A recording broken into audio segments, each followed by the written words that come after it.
you, and thank you guys for letting me have the opportunity to come talk. I'm really excited to be here. Seems like both very long ago and not so long ago I was taking this class, so it is fun to be returning in this context. So I'm going to go ahead and share my screen.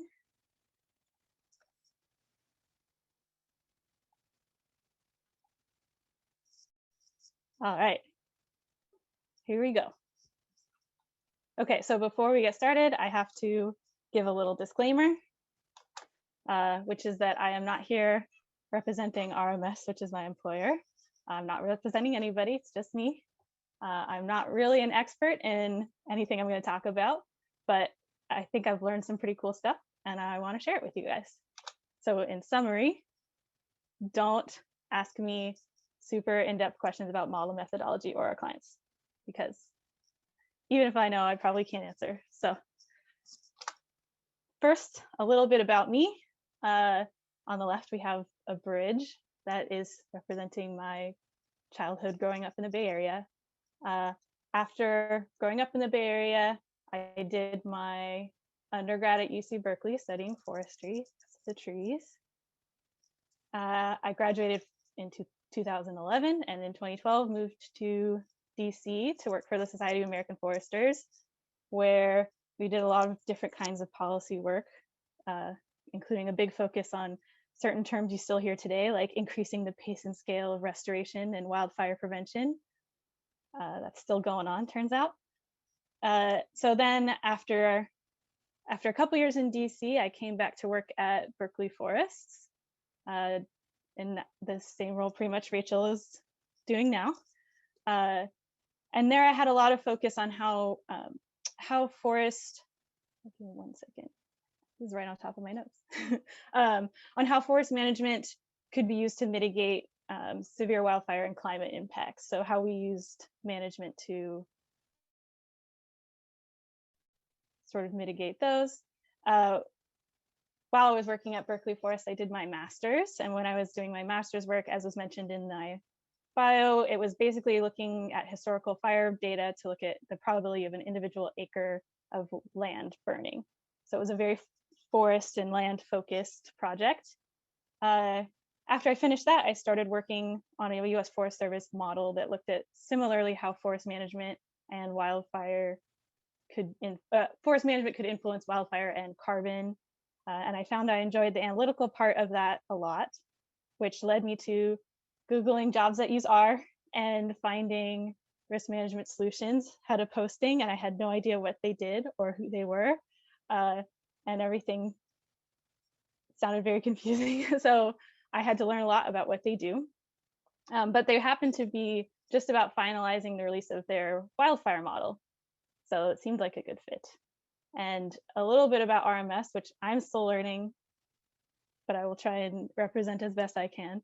RMS is the industry-leading risk management company for catastrophe risk models.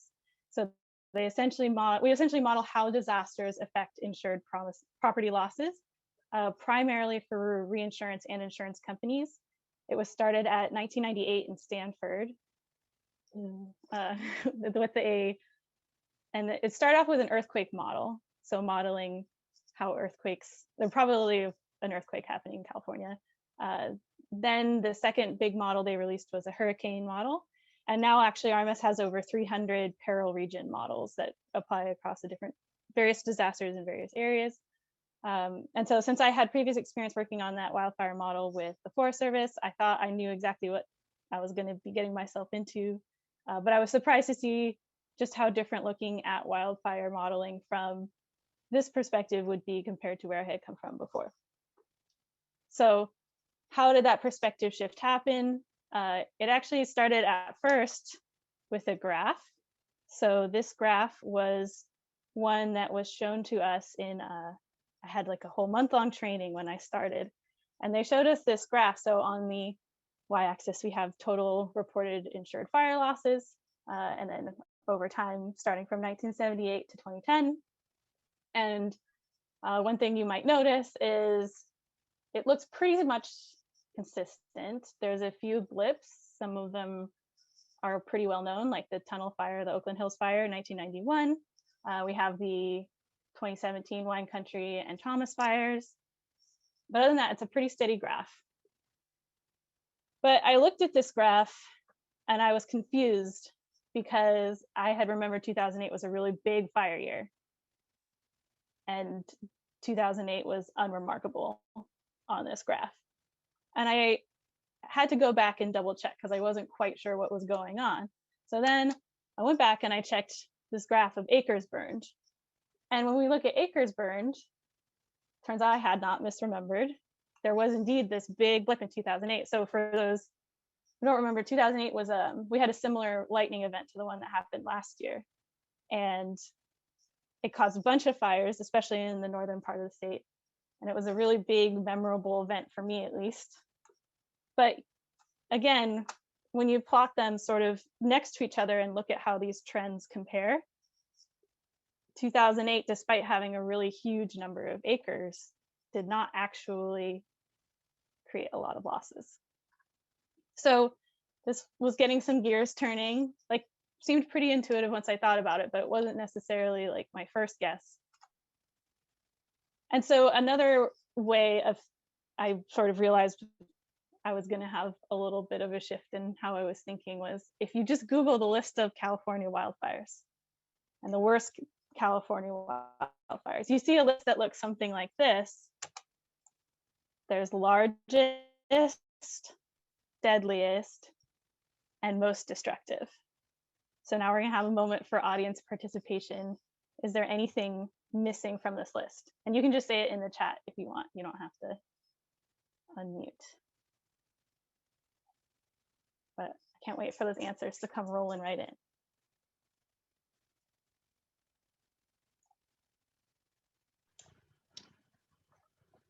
Can you see them, Okay. Carlin? Yeah, I can, yeah. Okay, so some answers are rolling in. Severity, most expensive, costliest, most expensive, destructive to what, most acres burned. Excellent answers. And some of you are on the right track. Cost. So there's probably other things, but the other big thing that we think of from a perspective of RMS is how much did it cost? And hold on, I'll hide this chat screen. Okay, so here's another way of looking at it.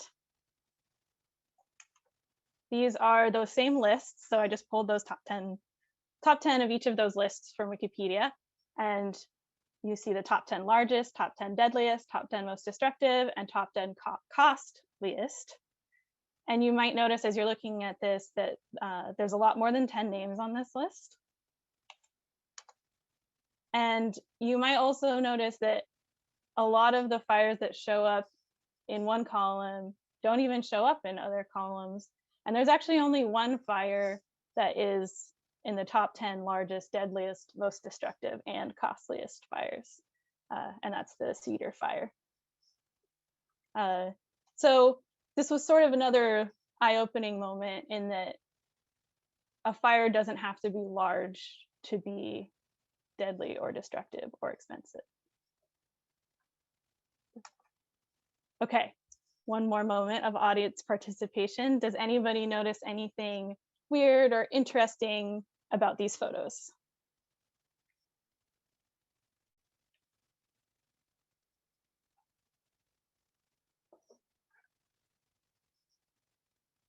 I'm watching the chat. Okay, yeah, you guys nailed it. Trees, green trees next to burned down houses. That's exactly right. So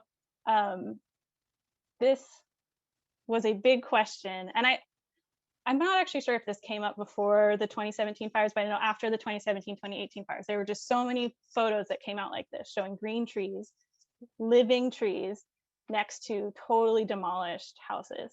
And this was something that even came up like on my Nextdoor account, like a bunch of different places. And some people had some pretty creative answers.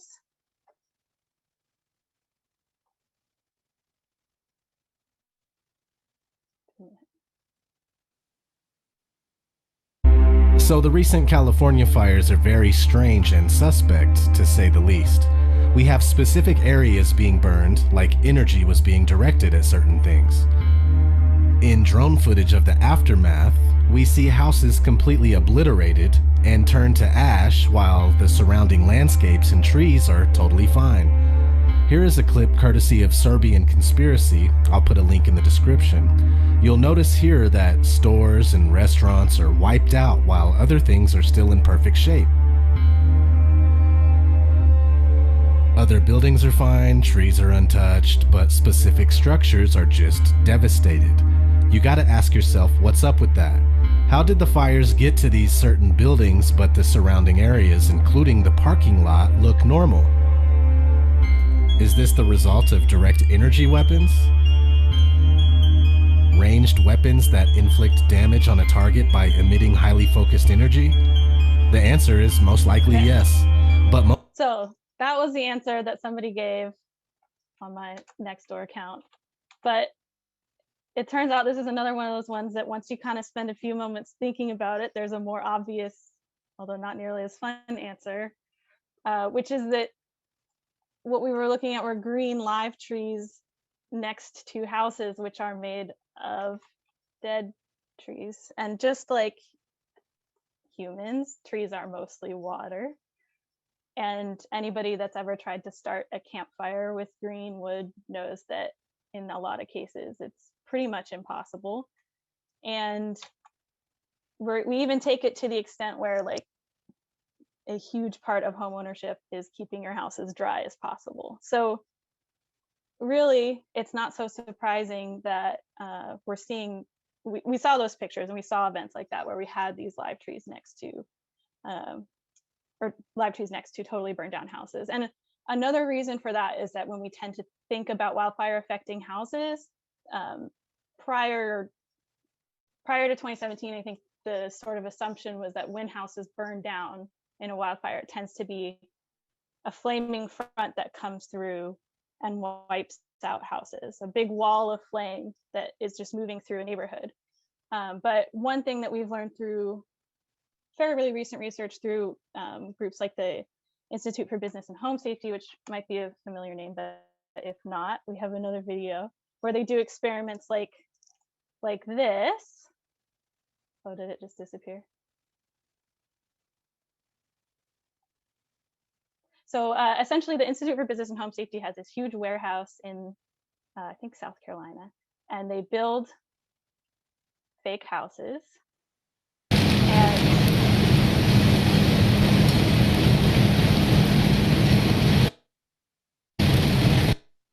And they set them on fire.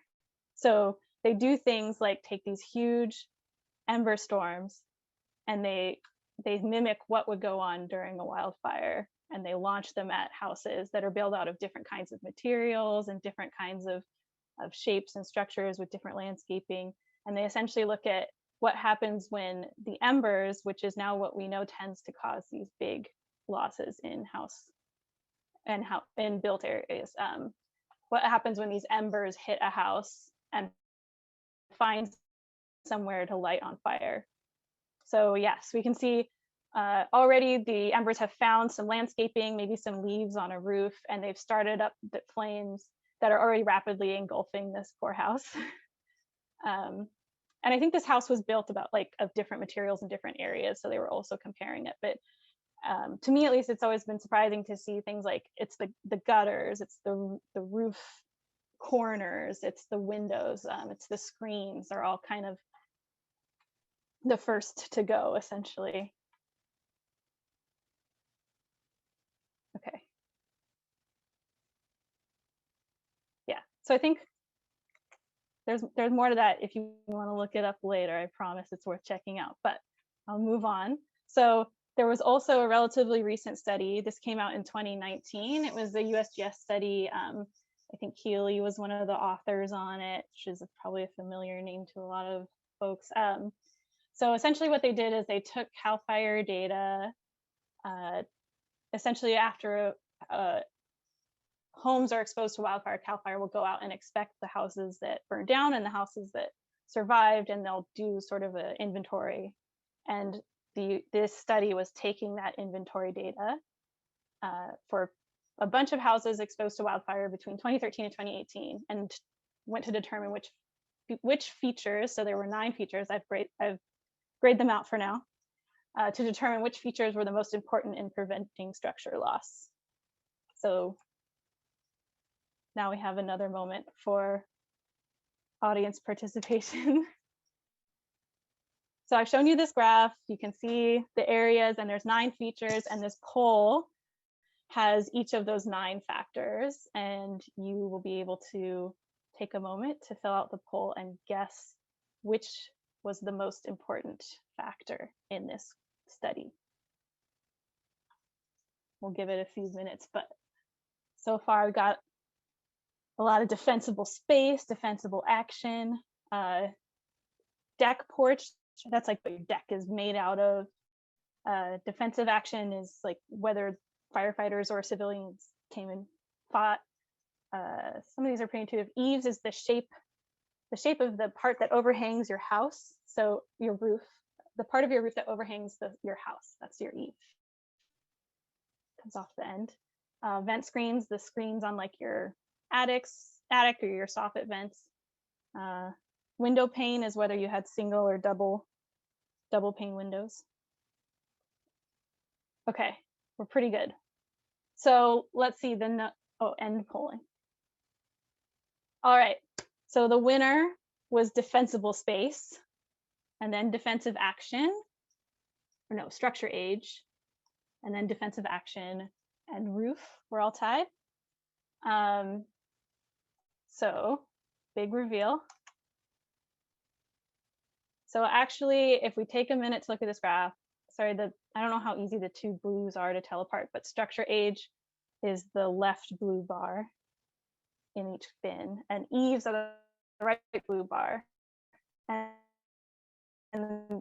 it might be kind of surprising, was to me, to see that eaves here are apparently a clear standout favorite winner, I guess, in terms of determining or importance of factors that determine whether or not your house was destroyed.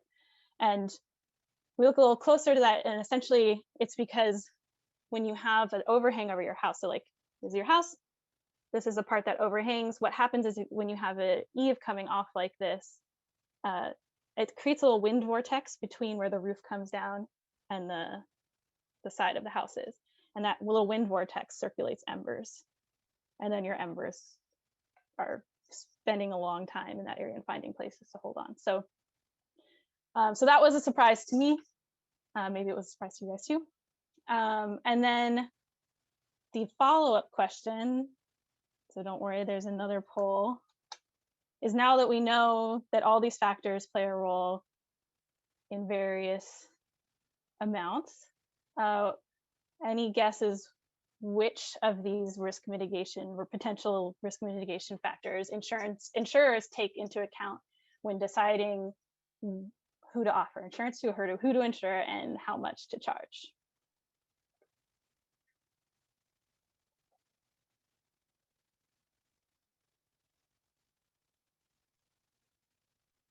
I'll take over a few more seconds. We got a lot of structure age, a lot of defensible space, a lot of some roofs, some eaves. Eaves is still not a favorite, even though. Okay. We'll do one last call. We got 10 more seconds.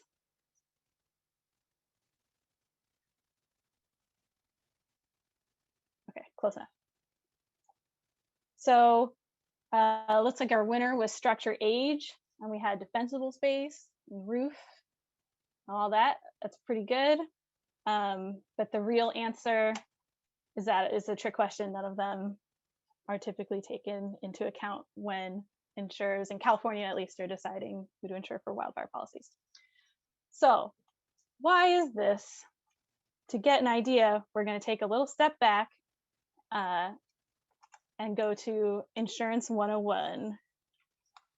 So insurance has existed in some form for thousands of years. Essentially, the idea is a bunch of people pay a little bit of money every year in case something happens, hoping to never have to take money out. And that essentially pools risk across a lot of people. It's highly regulated. A typical standard homeowners and policy for insurance usually specifically excludes certain perils. So a standard homeowner policy usually excludes flood and earthquake, for example.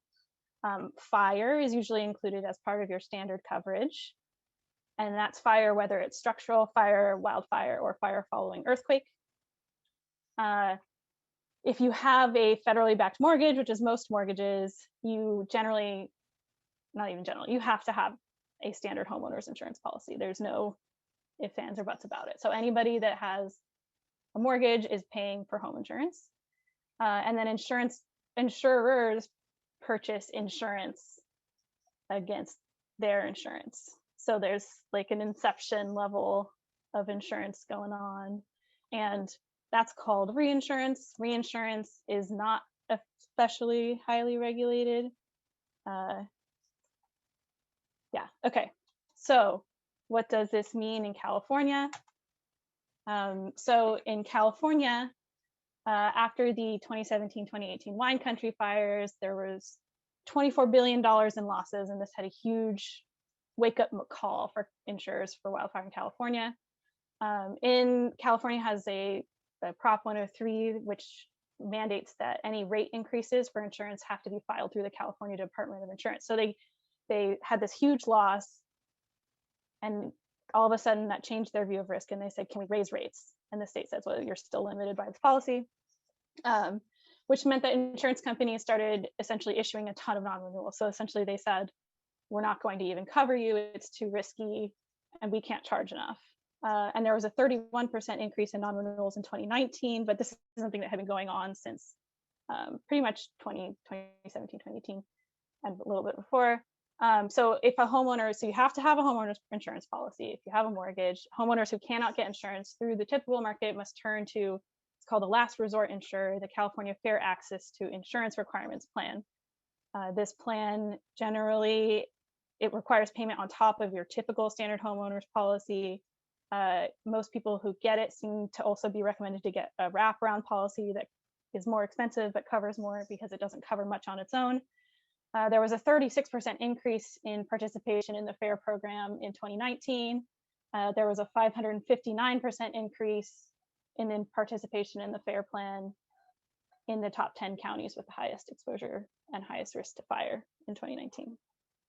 So this is changing how people are behaving when they purchase insurance. And I want to take another look just at this $24 billion rocking the insurance industry. So for a little perspective on that, here are two graphs. The one on the left is US wildfire losses from 2004 to 2013. The one on the right is US wildfire losses from 2010 to 2019. And you might notice that these have a different scale on the x-axis. And 2007 here looks like a really big year. But if you put them together, 2007, kind of mishmash it together so that they're on the same scale. And we see that 2007 was nothing compared to 2017 and 2018. So this really was like a very big sort of shock. And another way of looking at this is what's called average annual loss, which is the expected annual losses from an insured property would take. And we can see from 1964 to 1990, there was there was $100 million, less than $100 million of average annual loss. From 1991 to 2010, there was $600 million, and then the 7 years from 2011,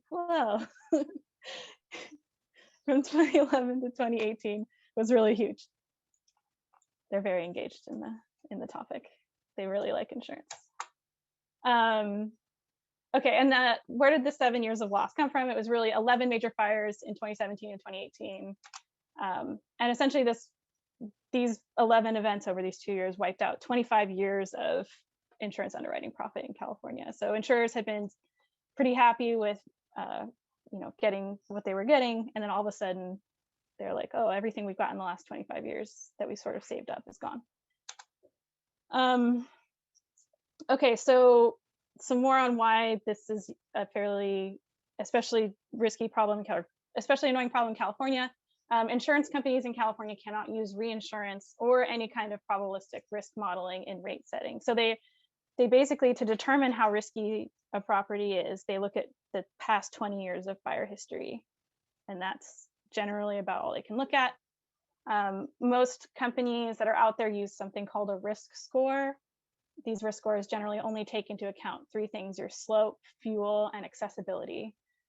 Some companies will also use things like the wildland urban interface map, fire hazard maps, or historical fire perimeter maps, but it's not particularly common. Things even more rarely taken into account are the things we were looking at earlier: defensible space, community mitigation efforts, etc. So that's how we see situations like this. This was an article from last fall. So this is a woman who insurer went bankrupt after the Camp Fire. So she wasn't even on renewal. She didn't have an option. She was trying to find a replacement policy and was just turned down repeatedly because people said they weren't insuring in that area. She purchased a plan through the FAIR plan. Her insurance went from $1,500 a year to $6,300 a year in a couple years. She also did a bunch of work to try and mitigate her risk. She cleared a bunch of vegetation, cleared a road, put a property, attached a firehouse, etc. But when she called insurers asking for a reduction in her rates, or even just to cover her at all, she was repeatedly told that they only went by zip code and fire risk zones, and they would not insure her. And this is pretty common, even for where I live in the Bay Area. Our homeowners insurance doubled after 2017. Okay, so what do we do about this? How do we change this? So one thing that's being discussed a lot right now in terms of how to change this paradigm, how to make it so that we're able to take those kinds of things into account, and that those kinds of things are being taken into account when people are getting insurance, is something called catastrophe modeling, or CAT modeling for short. And what is CAT modeling? It is not this. I always make that joke. It never gets old. So catastrophe modeling is the process of using computer-assisted calculations to estimate the losses that could be sustained due to a catastrophic event. So it's essentially using a model to predict risk due to something happening. And it seems pretty intuitive, but in the insurance industry, there's an important important distinction here between how insurance companies normally determine risk, which is through actuarial science. Actuarial science essentially takes a bunch of historical data and uses math and statistics to determine risk levels based on all sorts of different factors. So this is for things like car accidents or healthcare, or even just structural fires. These events happen every day. Insurers can take all this data, pull it all together, use all sorts of stats to figure out exactly how things like, so like when you get car insurance, they ask you how old you are, they look at your gender, your education, where you live, what you do for a living, all that stuff, because they have models and data that have let them know exactly how all those things affect your risk level. But for things like earthquake and hurricane and wildfire and these sorts of perils, there's just not enough historical data to understand risk levels without some kind of probabilistic modeling. And so when that is something that distinguishes catastrophe modeling. So it's essentially taking these events that we don't have enough data for to do actuarially, and getting, sorry, the dog just came in, getting an idea for what those risk levels are, using what we have, and then making some extrapolations and creating a model. So what does that mean?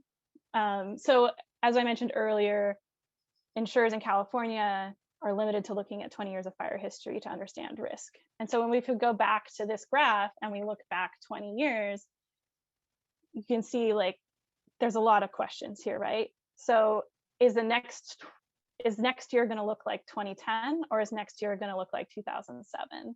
There's a huge range, and we see it steadily increasing over time, but which of these is closer to what I should be charging, essentially? There's just a lot of questions. And then you add in things like climate change, this situation we're in where a lot of past management decisions are kind of coming to bear, and we have a lot of fuel that's just waiting.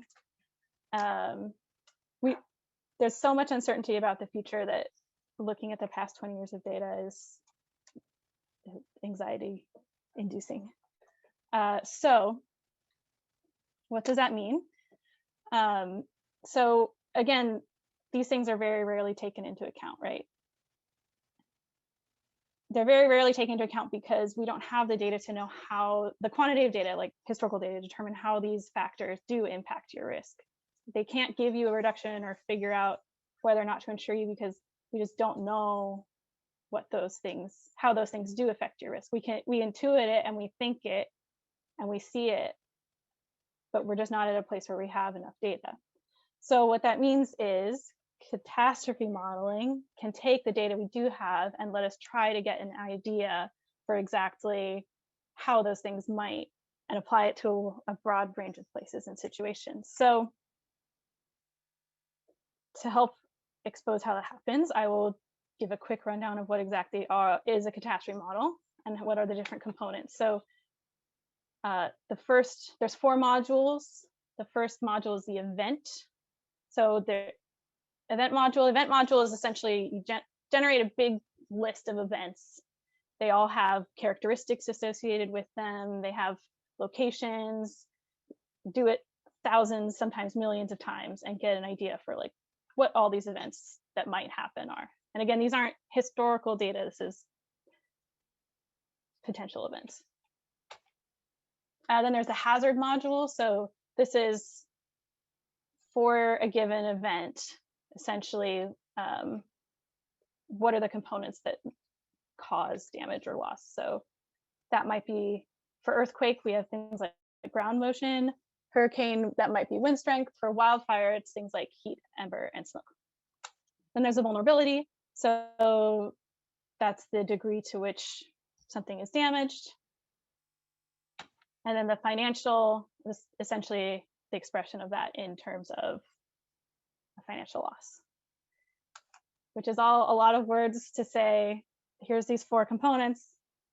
It's what could happen, how bad could it be, how much damage could it do, and how much could that cost? And then within that, there's all these other components that affect your risk in the model. So you have the site hazard data, which is slope, distance to vegetation, fuel type, your primary building characteristics. These are the big 4, but then specific to each peril, you might also have a bunch of secondary modifiers. So these include all these things: roof system, ember, accumulators, sprinklers, your deck. And you might notice that this list of things looks awfully familiar here, because it's essentially pretty much the same thing that this study looked at, right? So we get an idea for, essentially having a model lets us take what we do now about these factors and then apply them. So I'm going to walk through a little case study that RMS did along with the national, couple other groups, including the Institute for Business and Home Safety. That's the ones who had that cool video where they flung embers at a house. So essentially together, this was just released last year, we collaborated and put together a report. As part of this report, used the RMS model to take 3 areas in California. These 3 little communities, they were determined because it's chosen essentially because they were high or medium risk communities. We created a grid of hypothetical homes with 1 kilometer spacing. So these weren't real houses, these were theoretical houses spaced throughout the area, gave them a uniform value, gave them uniform building characteristics, and then essentially ran them through the model. But we ran them through 3 times. Well, more than that, but we ran them through under different circumstances So there's a neutral setting, which was essentially what I just showed, but then there were also a side where we said, okay, let's take from neutral, let's create this 1 kilometer grid of houses that are the best possibly built to prevent wildfire and the best possible distance to vegetation parameters to determine how that changes. And then on the flip side, make the most fire vulnerable house with the most fire vulnerable distance to vegetation, and ran it through the model to see essentially if you know, how much does that variation affect your loss? Which when we run it through, so this was the 3 communities, Upper Deerwood, Orville, Berry Creek.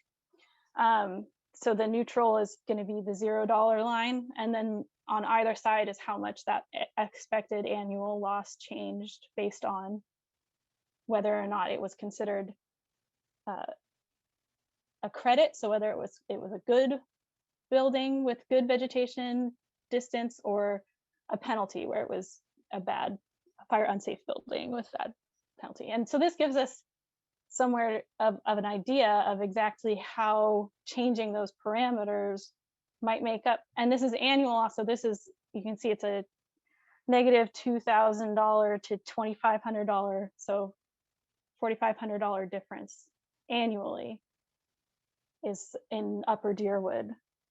And it varies by region. So another part of this is that you can get an idea for where it makes the most sense to start or whether it's worth it at all. And so another component study was doing a cost benefit analysis, all that, which you're welcome to look at. But so anyway, this is how an idea, like a taste of how a catastrophe model might get applied in this kind of setting. And in theory, if insurance companies can get a better idea of how these mitigation factors do make a difference, and if they do know there's going to be a difference, in theory, this allows them to insure more people, and it allows them to price more accurately. And this is something that has happened with other perils. These models are used with things like hurricane and earthquake and flood. So there is a case for using this. There's a past history of having used it before, but this is pretty uncharted territory in California. And in terms of what's going to happen from here on out, there would need to be significant regulatory changes to allow for this kind of modeling to be done. So as it is now, the state has set up multiple back-to-back one-year moratoriums on insurance companies issuing non-renewals, but that's just a Band-Aid fix. And I think this is the last year they can do it, if I remember correctly. So last fall, the state insurance commissioner released this plan, essentially saying that the regulations are going to be updated to take home hardening standards into account for insurance companies, make this process for determining your risk more transparent, create incentives for home hardening, and require that insurance companies prove that they're using real data or numbers, or they have some reason for why they're charging what they're charging. There were 2 hearings recently on this. One was last October, the other was last December. They're 8 hours long, and I listened to all of them, so you do not have to. And so the way forward is hopefully encouraging. There's this hope that using catastrophic modeling will encourage these mitigation measures and by more accurately predicting risk. So in summary, so then the last 5 years, a lot has changed with how not just me, but a lot of people view wildfire risk in California, especially to the built environment. Forest management, so we saw earlier that defensible space didn't show up a lot on these lists, but it's important to keep in mind that the forest component, once your home is exposed to a wildfire, the vegetation might not be the most important thing. But in terms of predicting whether you get those embers or you get that flame at all, we know that vegetation is important for that. We know that homes being uninsured or underinsured is both an economic and public health issue. Insurance is like a corporate thing, but also like you want your neighbor to be able to rebuild their house when it burns down, if it burns down. Hopefully it doesn't, but there's a public good element to it. Homeowners, insurance companies, and regulators all want a better system than what we have now, but there's a lot of disagreement in how to get there, and that's essentially where we're at right now. This is a rapidly changing situation. Obviously there's a lot of other things going on right now, but this is definitely something that's being prioritized as much as it can be. And there's this hope that catastrophe modeling may be part of that solution, because it lets you get to that high resolution assessment of risk, and will help insurers feel more comfortable insuring in higher risk areas, which would in theory like allow built-in incentivization of mitigation, because if they say you can save this money by doing XYZ, people are going to be more likely to do it.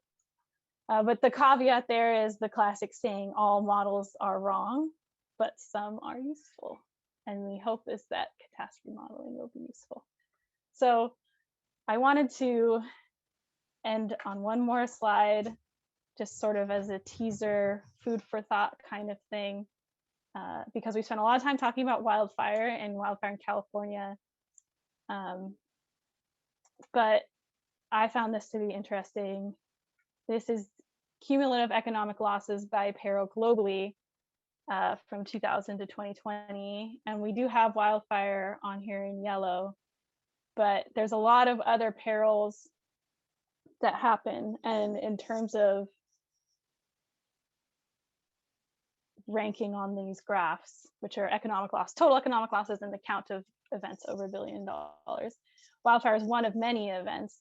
And I say this not to diminish the impacts of wildfire. Part of it is because of the region or area of which these perils impact is variable. But to keep in mind that there's a precedent for a lot of what we're going through, and a lot of other perils and industries are going through similar or have gone through similar things, and we hope to learn from their mistakes as we go forward. Okay, so that was all, because I think that was the next thing, was going to be some Q&A time. Yeah, thank you so much, Carlin. That was very excellent. And we will open the floor now to questions from the audience. Just as a reminder, if you can ask your question via chat and or use the raise hand function, that's the easiest way to ask your questions, and it helps us keep a running list and make sure everyone does get a chance to voice their questions. With that, I will open the chat, so please go ahead. And Carlin, it usually takes a minute for people to type in their questions, so there's always this like waiting while we wait for the question. No worries. This is my first lecture experience via Zoom, so thanks for bearing with me. I was telling Rachel and Katie and Julia that I gave a little bit of a talk in, I guess it must have been 2015, but things have changed.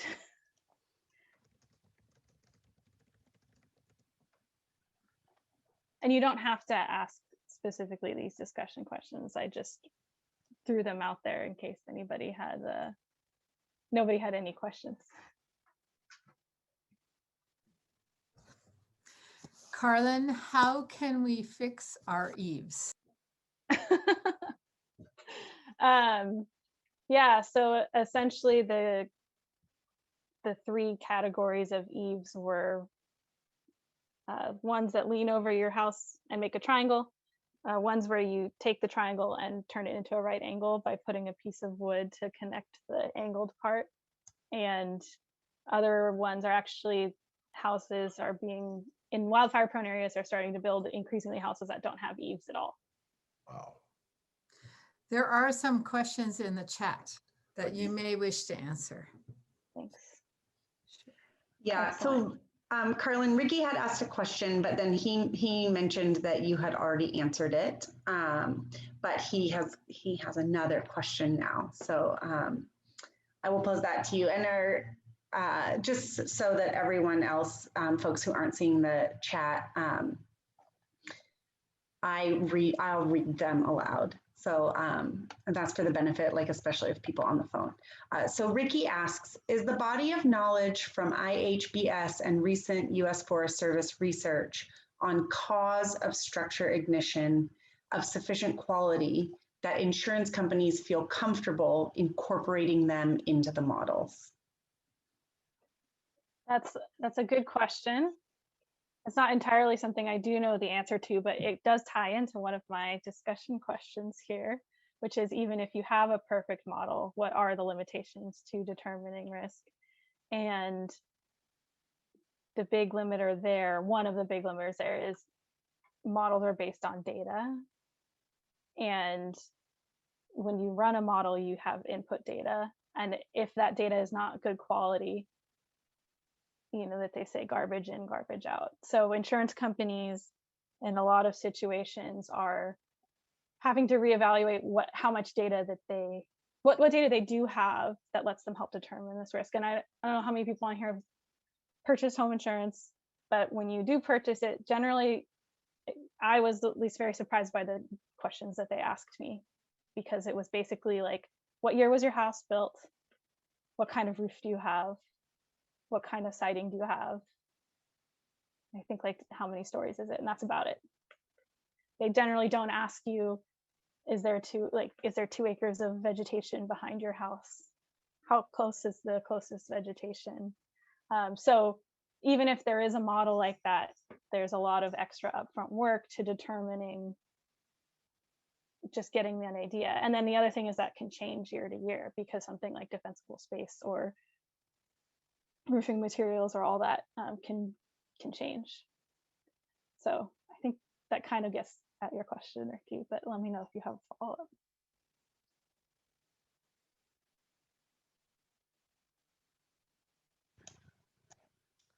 Right, we have lots more questions coming in now, Carlin. So the next question is about insurance to recover and rebuild. So the question is, there's quite a number of people who were affected by wildfires but do not have insurance to recover or rebuild. This happens for various reasons, such as poverty, undocumentation, etc. I wonder what can be done for these people from the insurance perspective. That is a very good question. And I didn't spend a lot of time getting into that because it's not something that I am especially educated on. But I do know that when I was saying that insurance is sort of a public health issue, or people not being insured is a public health issue. That is a major issue. And there's also things like people who, even though they have insurance, aren't getting a claim paid out for various reasons, so they can't rebuild either. So it's a really complex issue, and I encourage you to look into it. And I am always attempting to find out more information about that too. But I don't think it's super, I don't get a sense that it's super well understood, and it's all kind of new territory. Thanks, Carlin. Another question from Danny Foster. Are insurance companies only looking at rate setting as a way to guide behavior, e.g. home hardening, or are they interested in legislative action, like changes to the building code? That's another good question, and another complex part of this this problem, which is that, and this happens with other perils too, like I think rather famously this happened with like flood zones in Texas, where essentially and this happened here in California a lot too. I think I saw some statistic where like 60% of homes built in the last, it was like 10 or 20 years, were built in the wildland urban interface. So essentially allowing people to build houses in these risky areas is incentivized for local governments, because they expand their tax base. And also, when you have a housing shortage, building houses is generally a good thing. It just so happens that where they're putting these houses, there weren't houses there before because maybe it's not a great idea to build a house there. So that's definitely something that I know the California Department of Insurance is also concerned about. I don't know that insurance companies specifically, their involvement in trying to get things like building codes and local government building ordinances changed, but I know the state in general is definitely taking that into consideration about how to change habits that way as well. Great, thank you. And the next question comes from Lynn and Paul. They ask kind of a follow-up question, which is, how much is determined by how easy it is to measure? And I think that means, how much of what companies are basing their, what they'll insure on is determined by how easy it is to measure those things. Yeah, I think the best answer to that question is they would prefer not to, like, it's expensive to get data. So those the four big characteristics that I had listed earlier in terms of the building characteristics, so like structure, age, I can't remember the other ones, I'm blanking, like roof material, those big four were listed separately from those secondary modifiers because those four are ones that they always have no matter the peril or no matter where the house is. And so obviously from their perspective, it would be ideal to just be able to take those four parameters and say, here's risk, how risky it is. Here's how much we can charge. But if they are being pressured by the state to insure people that they don't want to insure, and they're being told they have to insure everybody, then they will want that extra data. So there's, like anything in the public-private sphere, there's balance between how regulation and insurance companies and corporations,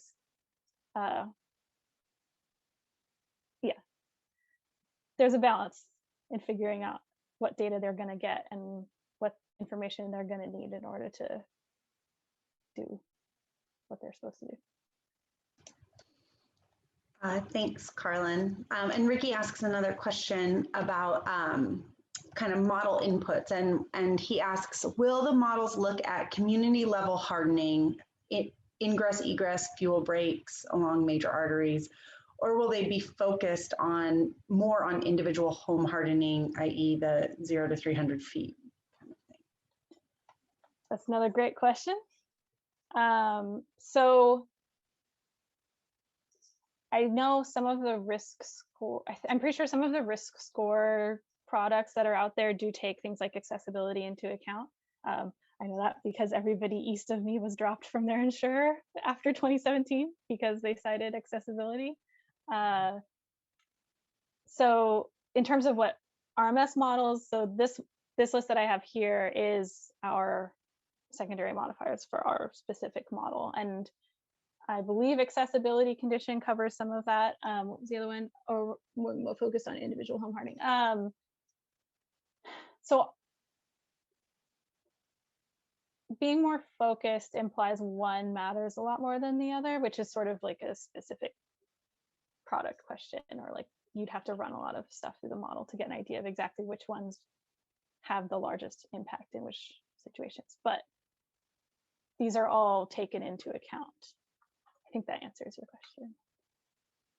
Oh, in terms of community stuff, because I think I see that that's the follow-up question from Julia also, is looking at community and like neighborhood preparation. I know there was a lot of push to get people to, or that was something that came up a lot in the hearings was, I know other states, I think Colorado has done stuff where like if you live in a fire-wise community, you get a discount on your insurance rates and that kind of stuff. So that has happened in other places and probably should happen. But right now, I don't believe there's much of a precedent for that happening in California, and it wouldn't explicitly be, like it's not explicitly a factor in the model, though some stuff like distance to vegetation and field type would be impacted by that. But again, like if that project happened one year and the insurer didn't get that data immediately, there would be a lag, or if nobody notified them. So yeah. Thanks, Carlin. Another question from Lynn and Paul.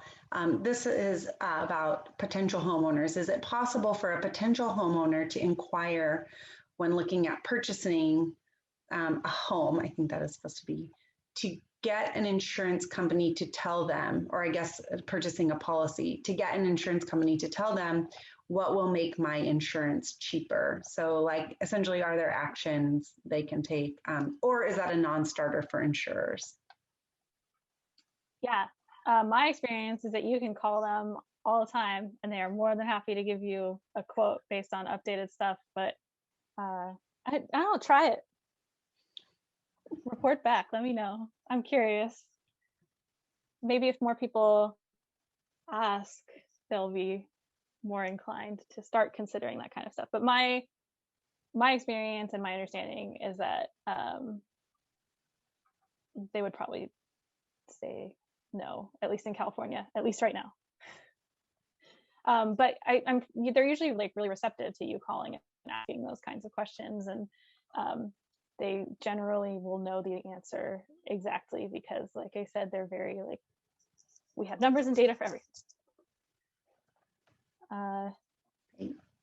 And then this is another, this was kind of in your potential discussion topics, but just, you know, about Lynn and Paul ask, what is more important, fixing homes or fixing the forests? And I am interested in that too, is what really is the role of forestry and foresters, you know, in this whole kind of insurance and like risk world?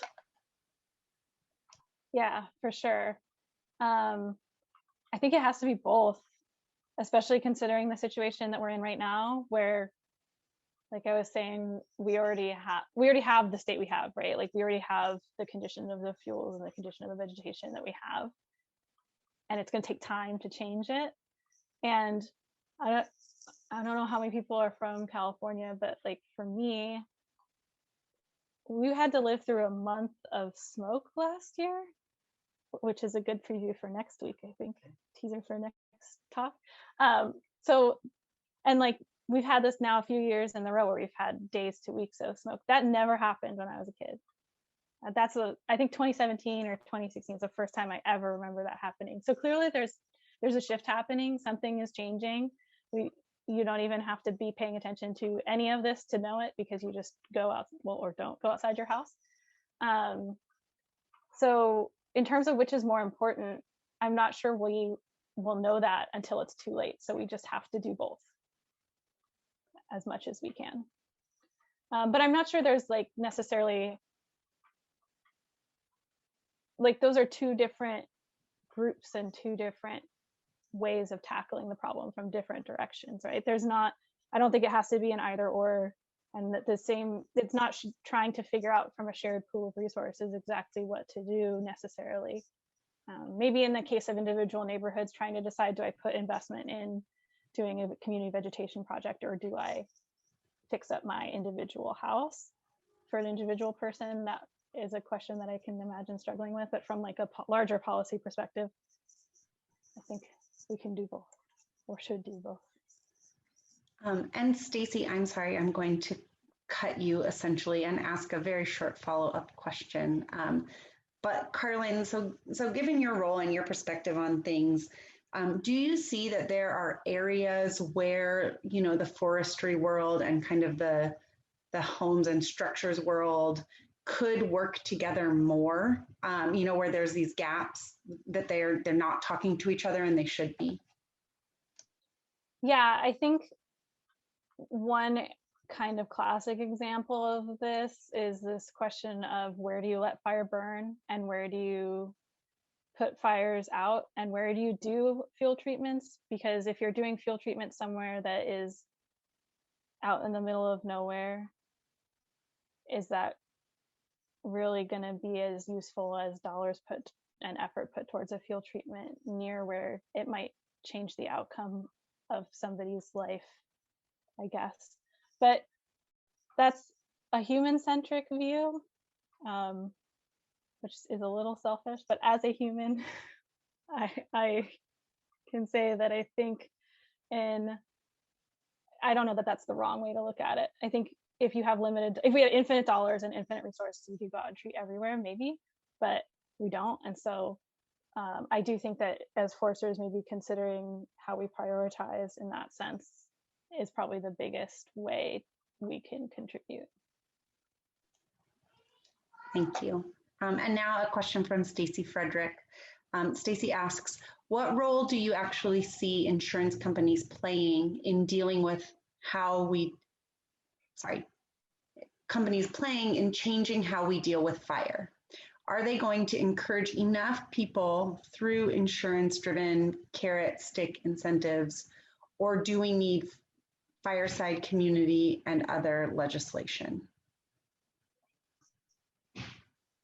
That's a really good question. Thank you, Stacy. I think that's another one where it will always have to be both. But I'm trying to think if like it's not really analogous in a situation where you have like flood. I guess you have like communities still building levees, right? Like just because you can get flood insurance doesn't mean you're not going to build a levee. So maybe that's a better analogy. Like just because people have the ability to get fire insurance and they can get it at a reduced rate because they've done XYZ individual home mitigation, that doesn't negate the need for community level efforts as well. I think that answers the question. Thank you. And that puts us at just about the 20-minute mark of the Q&A. Last calls for any final questions from our larger group.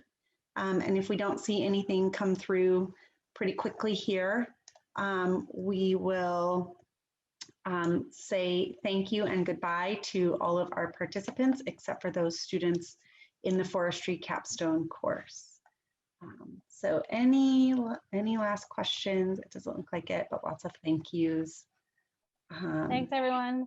It's right. fun to see so many familiar Zoom boxes. Yes, great. Well, thank you so much, Carlin. And so SBUM 183 students, hold tight. And everyone else, thank you very much for coming to this evening's main seminar. A huge thank you to Carlin. This is wonderful. Insurance and risk modeling is much more interesting than I ever knew it could be.